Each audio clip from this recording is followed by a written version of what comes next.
त्यही छ त्यस्तै छ। हो उम्, ए त्यो मैले यार त्यो उइसको पनि कहाँ पगार बढायो भनेर कुरा अरे यार त्यो माथि उम्र होइन मेरो जेठानीको छोरो छ होइन त्यहाँ उमा सहयोगी छ क्या स्कुलमा त्यो प्राथमिक स्कुलमा अँ,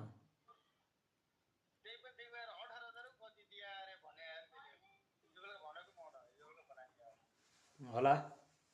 सिकाइसम्म क्याम्पसतिर पुरा गऱ्यो भने त अब तपाईँले पनि पगार बढायो होला भन्ने अब हिसाबमा मैले प्रायः अँ, त्यो हात्ती नै पहिला 8,000 मात्रै दिएर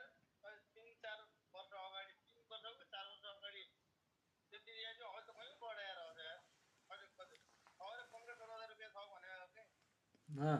त्यही कारण तपाईँ बढाइ हो कि बढ्नु हो भन्ने हो कि छैन हो त्यस्तै छ।